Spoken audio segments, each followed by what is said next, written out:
start small, but think global. Amazing.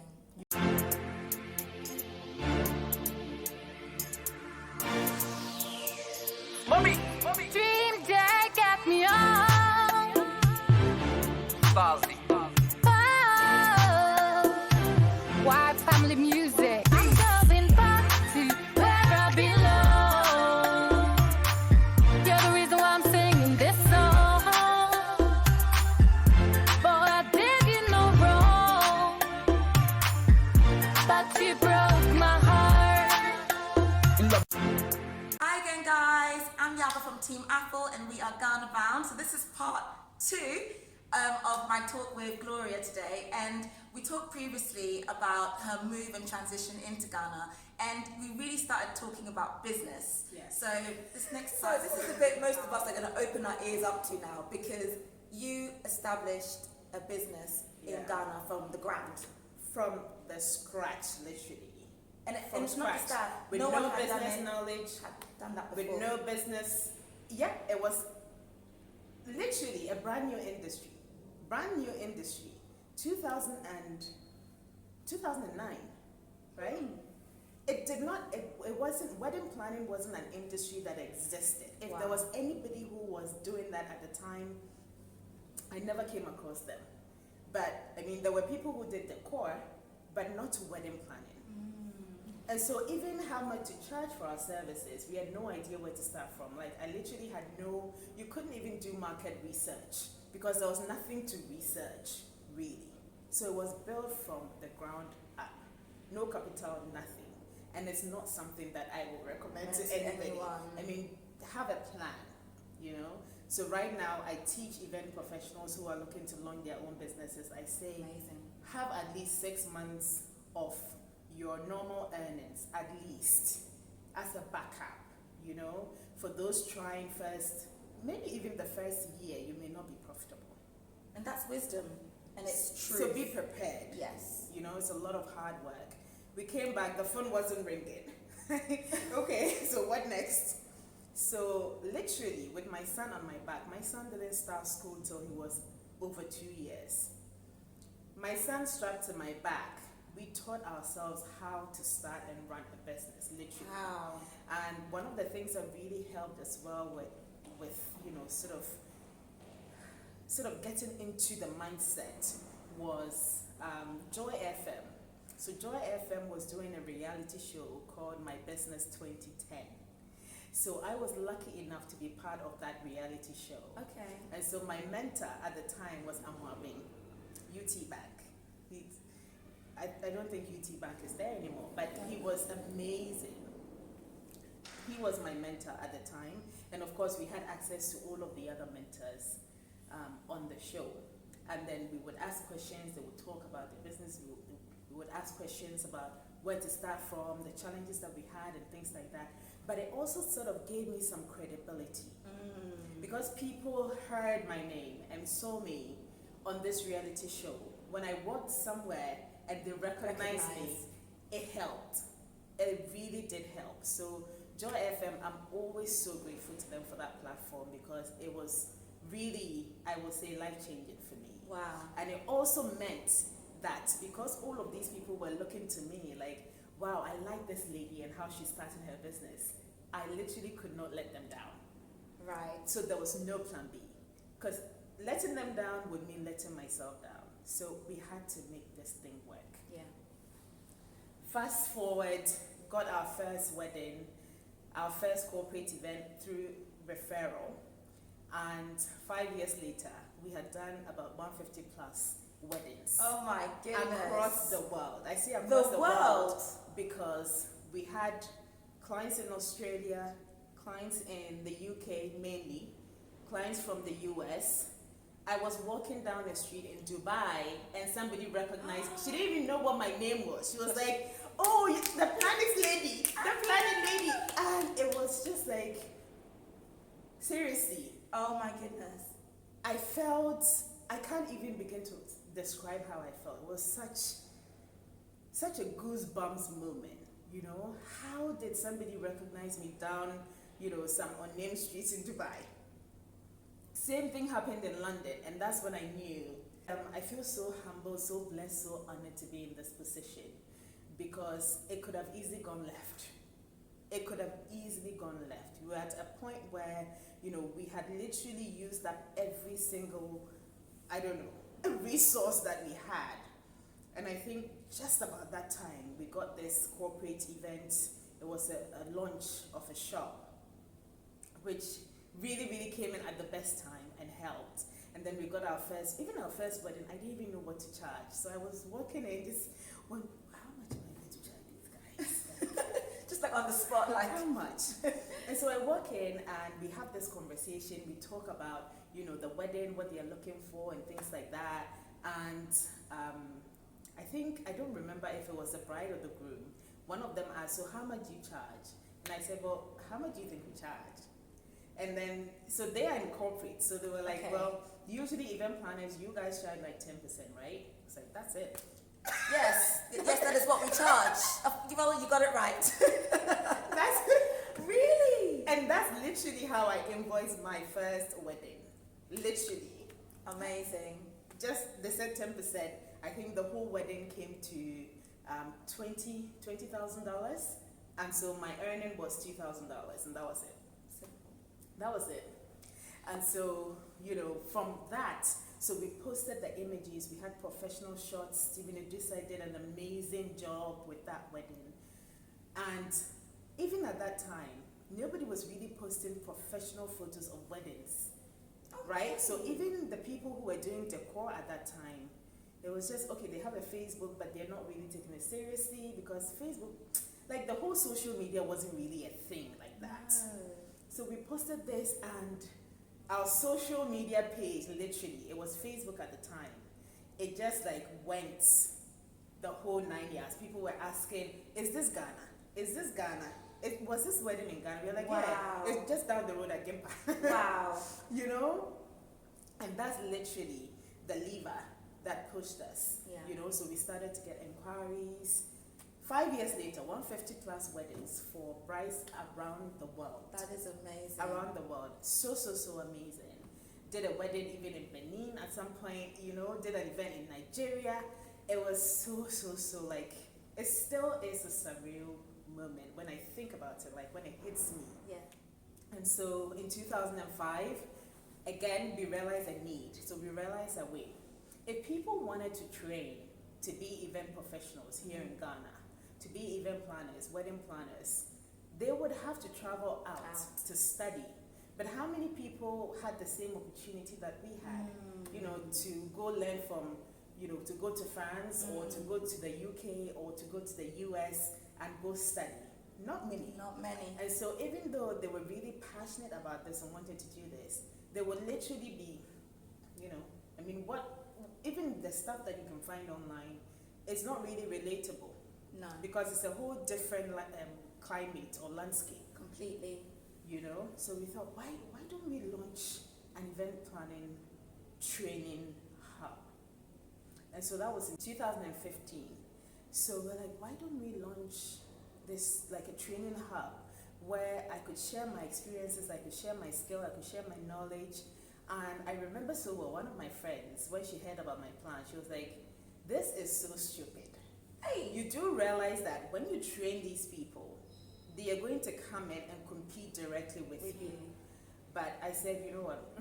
And one of the main thing actually that pushed me over the edge, that made me want to do this, is I went into a shop, and this is like a big, well-known decor business, you know. And I don't fault her. I don't fault her for it at all. I hold nothing against her. But I went into the shop and we had previously gone to buy stuff for this wedding that went viral on Facebook. And so we went back again to buy vases and things, and I got to the till and they wouldn't sell it to me. Why not? So I said, wait, why? I mean, I just picked all of these things off of the shelf. Okay. So the girl at the till was forced to let me know, oh, Madam Selbami Mayeton. And why not? And so I realized what was happening. She felt threatened in her space because we started as planners, you see, not decorators. So in our capacity as planners, we didn't really have competitors. But in our capacity as an event design business, then there was friction suddenly. Competition. So she was protecting her space. And I think it's just, women, we are so used to people coming and taking from us that we constantly feel as though we have to protect the space that we are in. And so I don't fault her for it. It was a natural reaction to what she felt. So literally took all of the dignity I had left to walk out of the shop and not cry. Oh. I sat in my car and I cried. Oh. I cried because I felt rejected. I felt let down. I was like, but why would they not sell to me? Like me, I'm not a threat. I haven't even really launched proper. Do you know what I mean?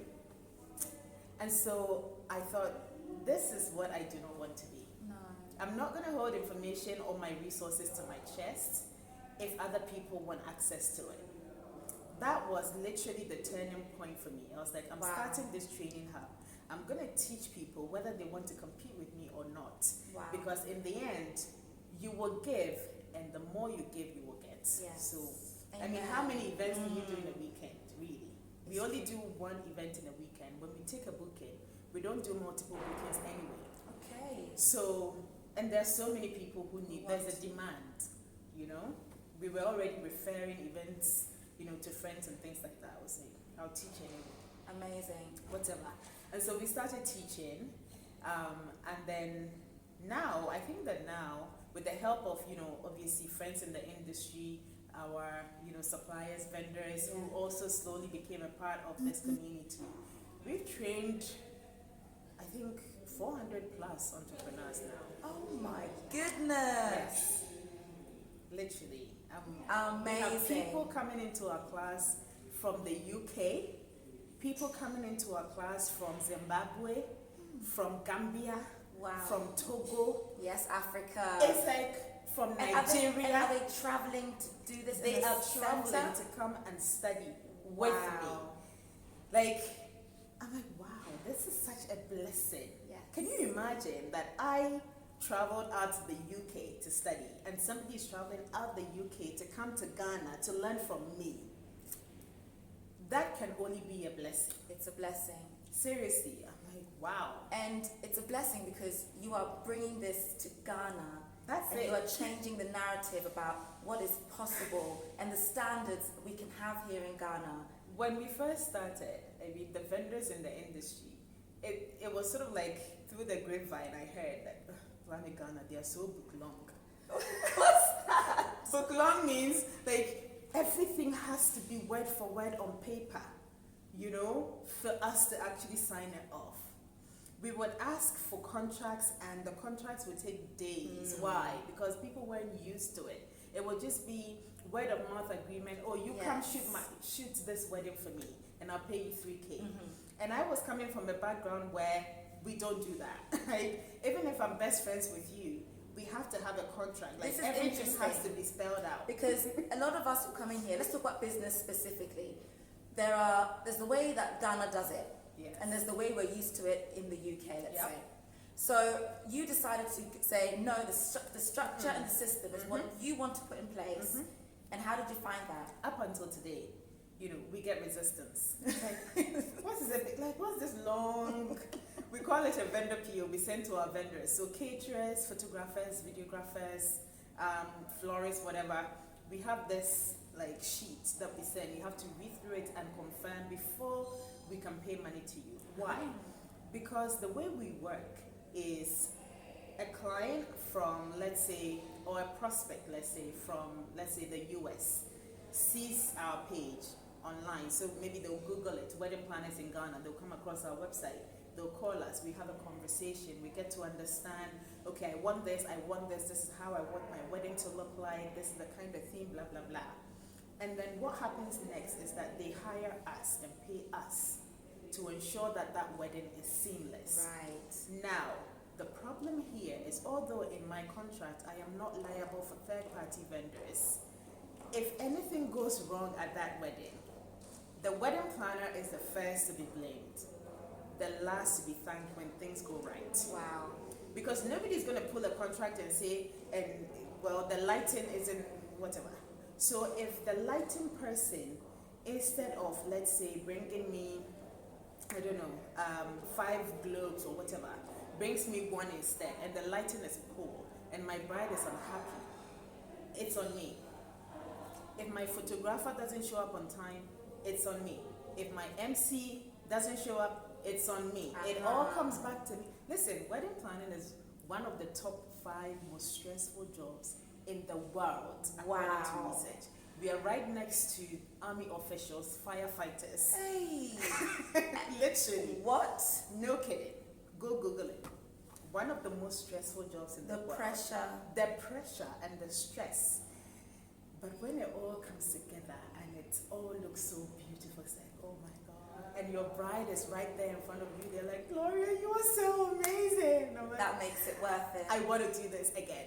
Amazing. And again. But you've secured that, or you've, reduced that stress and pressure by creating contracts, or by you call putting it structures in place. Because if we don't do that, and we don't have hardly will anybody take you to court in Ghana, really. Hardly. But the thing is, I want something in writing, just in case. Accountability. Just in case. Very good. You know? That's it. And up until today, we get resistance, but yes, you have to read this contract and approve, otherwise you can't pay. And approve it. That's good though, because it works. Many people are coming with business ideas, passion, and haven't got the experience of establishing it in Ghana. Yeah. What would your advice be for someone coming from the outside, starting a business in Ghana? Number one, I'll say lower your expectations, right? Because usually when you're excited about a business idea, you kind of, project much more than what you really will be able to achieve, at least in the first couple of years. So lower your expectations. Know that it's going to be a bit of a trial period, but once you've overcome that first 2 years or so, which is the stretching point, it is so rewarding. It is so rewarding. I sit here right now and I think, this is the best decision ever. Amazing. I get to work on my own terms. I get to, choose the clients that I want, really. Yes. Because when somebody comes and they speak to me, it's more of they're feeling to see if I am a good fit for them, as much as I am feeling to see if they're a good fit for our business, and whether this partnership works. So it's never quite, okay, people think once you have a business, then you don't have a boss anymore. Your clients are your bosses. Yes. But the good thing is you get to choose who your bosses are. That's true. So that's nice. The other thing that I would say is please plan ahead. Don't do it like I did. Just jump ship. The minute you said that, I thought, yes, I think everyone's gonna just jump now and come. Please don't just quit and just because I think it's a real blessing that I have been able to move from there to where I am right now. It's a real blessing. Unfortunately, it might not be the case for everyone. No. You might just dump everything quick and say bye, and then come back and realize that this is more of a challenge than I thought it would be. So please plan ahead. At the barest minimum, I would say have 6 months of your earnings saved. Save some money as a backup plan. Yeah. And the third thing is don't be carried away by aesthetics. When we first started our business, our office, in Ghana, when you have a house, the security post is literally maybe 8 feet by 8 feet square at your gate. That was our office. Amazing. My old laptop from university is what I started with. But a lot of young entrepreneurs, because of how entrepreneurship has been glamorized on social media, are so they want to get the best car, the map straight away, all of that, so they can take photos and post on social media so people can see that you have also made it. No, it's not necessary. People will call in and say, can I come to your office? And I'll say, okay, where are you coming from? And they would say something like, maybe I am coming from the Spintex Road. I would say, so why don't we meet at the Oak Plaza? Literally, because I did not want them to come and see that our office was that tiny square. That's like me today. Oh, Gloria, please come meet me at Kempinski. It's really where I live. And seriously, start small. small, but think global. Amazing. You know, start small, think global. Because social media has allowed us now to reach such a wide audience, unbelievable audience. Like, how would somebody recognize me in Dubai 5 years into my business? I'm not. But social media allowed that. You know, you can build a following, build a community. And, you know, people are on there like, oh, I only have 100 followers. But if you don't take care of that 100 followers, nobody else will join that community. So take care of the people who are already there for you and use social media to your advantage. Because that's what really, for us, it was literally the main marketing tool for us, social media. Started on Facebook and then moved to Instagram. At some point, I was really active on Twitter. Now I'm not that active on Twitter. Twitter now is not Twitter then. No. You know, but Instagram is amazing because, you know, the event and wedding industry is very visually driven. People want to see. Yes. And another thing that has recently helped me too is YouTube. I have been surprised by the number of people who have reached out to me through YouTube. Interesting. And then I realized, wait a minute, my ideal client doesn't live here. Because I want to be able to help brides who were just, who really at the moment are just like I was in 2005, looking to come back and get married. They're over there. And they are watching the YouTube videos. Yes. That's when it clicked. I'm like, wait, this is great because YouTube is a searchable platform. Yeah. So if somebody types wedding planners in Ghana, my YouTube video comes up. How much? I really started the YouTube channel because there weren't answers. Nobody was sharing answers about how much does a wedding cost in Ghana? What is a Ghanaian traditional wedding? Like, what really is entailed in a Ghanaian traditional wedding? So you guide people on that too? So I started to post videos. Amazing. How much does a wedding cost? How much does an MC cost? How much does a wedding cake cost? Because you have no clue. When What's you type your into YouTube? Google, Gloria Buckman. Gloria Buckman. In fact, I'm going to put it down here to make it easy for you guys. Gloria, I wish I'd met you 8 years ago for my wedding. I really do. It's never late. We'll do the 10th anniversary. Correct. Wow. So I started posting the videos and people would come onto my Instagram and say, I just watched your YouTube video about how to register your marriage in Ghana. Wow. And we are looking to get married. I am from South Africa. My husband is from Ghana. We are looking to get married in Ghana, blah, blah, blah. And then it also became a lead generation tool. So use social media. I can't say it enough. If you're looking to go corporate, LinkedIn. Because it's not the company that hires you. It's the marketing manager who hires you. I see. Do you see what I mean? If Coca-Cola want to hire you, the person who's going people buy from people. So if you're going corporate, maybe be focusing on LinkedIn. Because it's the PR manager, the marketing manager, the HR manager, the corporate affairs director who's going to hire you. Wow. Do you see what I mean? Yeah. So the internet has given us limitless opportunity, really. So if you're looking to come back, listen, the amount of data, the amount we pay for data here in Ghana, it's ridiculous. It is so start interesting. there. Start putting out your YouTube videos, talking about your passion, talking about what you're looking to come to Ghana to do, and you're slowly going to build a community of people who will become your brand ambassadors. Wow. Seriously. So the positivity that's coming from you is immense. If I want to start a new business just from talking to you now, and I'm an entrepreneur too, so I'm thinking about loads of things at this moment. But let's talk about the challenges of business in Ghana. The main thing for me, number one, was the system. You know, things not working the way we expected it to. And I think that for the main part, human resource is a huge factor. Because, you know, coming in from the background that I came from, you clock in. When you clock in, the moment you clock in, work starts. Yeah. Right? You may get a coffee break here and there, and then you may get the lunch break here and there. But here, it's almost as if you have to convince people to do the work that they're being paid to do. Yeah.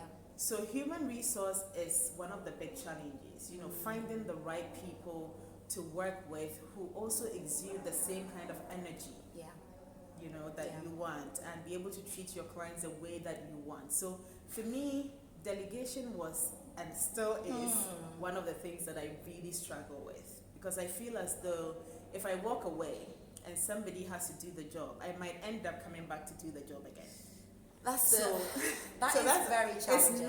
It's nothing against, I don't want to generalize that Ghanaians are like this. But all I'm saying is take your time to hire and be quick to fire. Okay. Take your time. Don't really focus on the CV and things like that. Please. It doesn't work like that. Meet the person. If I'm looking to hire somebody, the CV is the last thing I'm going to look at. Okay. Have a conversation with this person and see, is this somebody that I can work with? Is this somebody that I can, can fit inside of this culture? Is this somebody who seems hardworking? Because all of the skills I can teach this person. This is true. I don't need a perfect CV. I need a great personality. And you can teach the rest. That's it. So take your time and find somebody who's a good fit for your business, who will handle your clients well. So it was the human resource and the taxing system, and nobody would really sit you down and explain to you, okay, you have your what is it even called? Your TN, whatever. I never go to the tax office because I can't handle it. No. My husband does all of that. Leave that his department. He has the patience and the personality to manage that part of the business. I don't. So, listen, when I tell you I've never been to the tax office, I've never been. Different departments. But nobody sits you down and, if you need help, you need advice, it's almost as if the system is out to get you. Do you see what I mean? It's like okay, your tax, whatever, we've calculated it for you. You're going to pay this penalty because you didn't report or you were 2 days late. Like, can you please give us a moment to just launch the business and breathe? Yeah. It's like, hey, So there's that, the system. The system. And transport. Why? I sat in traffic for 2 hours to come in. To come and meet me. So there's nothing like, I'm just gonna jump on, the underground. Or And I'll be here at this time. No, the it doesn't traffic work. will delay Forget you. It doesn't work. There's no underground to save you here. So you have to factor all of that into your income and things, when you're working with hours, because it can literally take you the whole day to do 2 meetings. Wow. Maybe 2 meetings lasting 30 minutes each. But it will take the whole day. Because you're sitting in traffic. Yeah. By the time you get back to the office, work is over. So there's that. That's a big deal. But hey, aside all of these things, there's so many positives. Yes. There's so many positives. I can't even begin to think how much I would pay to live in the house I'm living in right now in London. In London. Like literally, my dad came to visit us. He was like, yeah. I said, the whole house is the size of my hall. Hey. He literally said that. Up till today, it's so funny to me. That is London living. Because it's that true. is UK living. You have your smaller. small studio apartment and you move 2 steps to your bed and 2 steps to the kitchen. Correct. And you're grateful for it too. You're grateful for it too. Because it's normal. It's normal. That's what everybody gets. It's true. You have to be really, really rich to live the way we live here. So thank you again. And guys, if you've got any questions for Gloria, please put it in the comments. I will pass them straight to her. And also, please don't forget to follow her YouTube channel, which is Gloria Bachman. So make sure you follow. And for those of you who want to get married, who are planning and think, what on earth am I going to do? I want to do it in Ghana. I would love to This assist. is the woman to talk I would to. love to assist you. And So you're on just reach out to Instagram. me. Yeah. Yes, I'm very active on Instagram, so you can find me at Gloria Bachman again.